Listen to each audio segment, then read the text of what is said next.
Bom dia a todos. Eu gostaria de agradecer esse convite que me foi feito pelo Tribunal de Justiça de Minas Gerais, a pessoa do Dr. Everton Vilaron. Agradecer também à Escola Judicial do Desembargador Edésio Fernandes, na pessoa do desembargador Antônio Hélio Silva, e aos demais participantes desse evento aqui, na comarca de Valadares, Juiz de Fora, Varginha e Belo Horizonte. Eu quero dedicar essa palestra de hoje à memória de um professor mineiro chamado Jason Abergaria, que foi procurador de justiça. Ele é avô de uma colega nossa aqui de Valadares, Natália Abergaria. Ele já é falecido, né? Foi avô. E foi o maior criminólogo de Minas Gerais até hoje. Possivelmente um dos maiores do Brasil. Publicou muitos livros sobre execução penal, sobre infância e juventude. Mas o grande mérito do professor Jason Abergaria foi ter trazido a teoria ligada à prática. Porque vocês vão ver nos livros de direito penal que uma das grandes críticas que existem à criminologia é que os criminólogos são reis sem reino.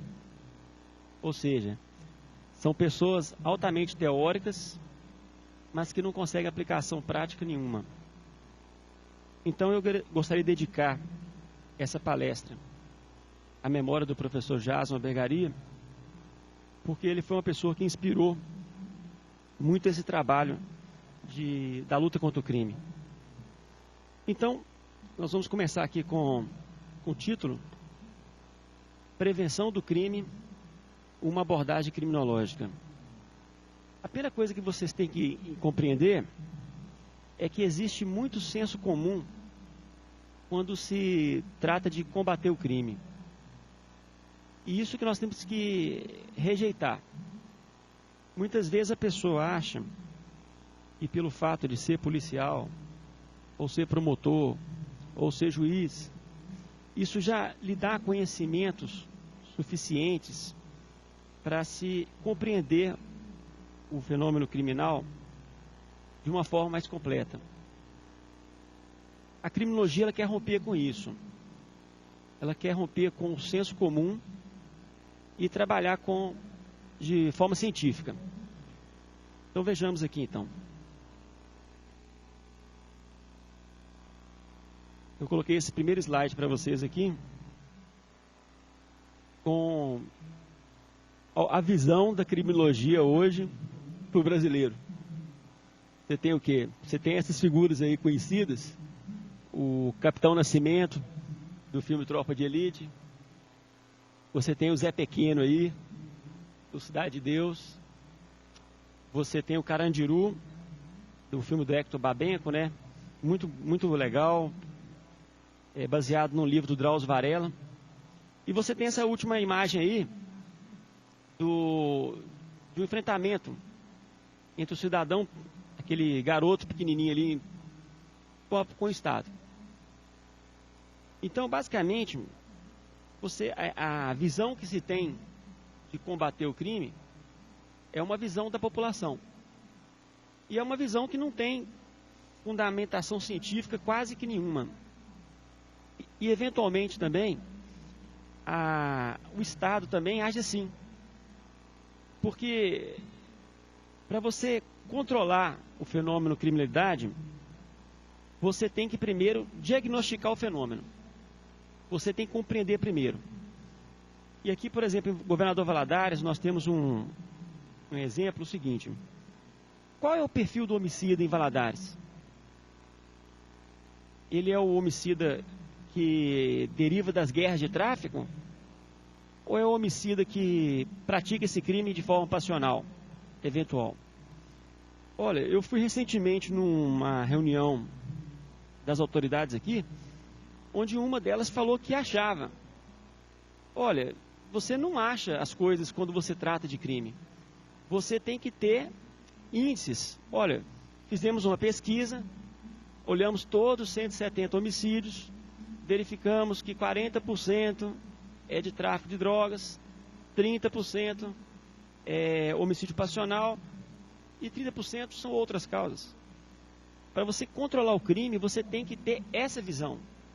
Você tem que abandonar o achismo, o senso comum, que é aquela visão dos filmes, a visão das novelas. Então, a criminologia, então, ela parte de uma visão plurifatorial. Ela vai olhar sempre a visão desses 4 elementos. Ela vai olhar a visão do crime, do delito, né? A visão do delinquente, da pessoa, o controle social, que é a reação que a sociedade dá com o crime, e o da vítima. Mas nem sempre foi assim. Então, começou com Beccaria, em 1764. Ele publicou um livro chamado Dos Delitos e das Penas. E, pela primeira vez, de forma sistemática, as pessoas começaram a estudar o crime, a figura do crime. Estou falando de forma sistemática, porque se você olhar aqueles livros da Grécia Antiga, você vai achar algumas citações sobre o crime, sobre a punição dos criminosos. Se você pesquisar o Alcorão, lá no Oriente, lá, um livro muito antigo deles lá, você vai encontrar citações ao crime. Então, Beccaria primeiro deu foco no crime. 1764. 100 anos depois, Lombroso, um médico italiano, ele passou a dar foco no delinquente. E aí, um fato muito interessante, porque os alunos de direito conhecem muito Lombroso. Porque Lombroso criou uma teoria de que o crime, ele tinha um fundo hereditário. Ou seja, o que é um criminoso para Lombroso? Para Lombroso, criminoso seria aquele que tem a cara grande, uma mão grande, um nariz feio e adunco, orelhas grandes, um ser meio primitivo, um ser feio. E como que ele fez isso? Ele, durante mais de 10 anos, ele pesquisou, entrevistou e coletou dados de mais de 15 mil presos na Itália. E aí ele chegou a essa conclusão, que o crime era hereditário, que algumas pessoas teriam já uma espécie de... teriam um instinto para se praticar o crime. Seria o que ele chamou de atavismo, né? Seria um ser quase que pré-histórico. Isso foi no final do século XIX. Por volta de 1930, nós tivemos o surgimento do terceiro foco, que foi o controle social.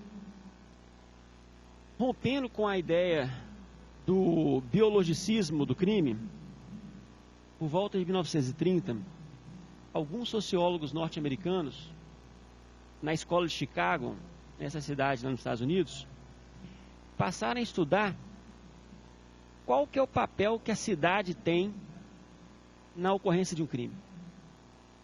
E depois isso foi desenvolvendo de outras formas, mas alguns desses descendentes dessas teorias passaram a defender que a forma das cidades ajuda na contribuição do crime.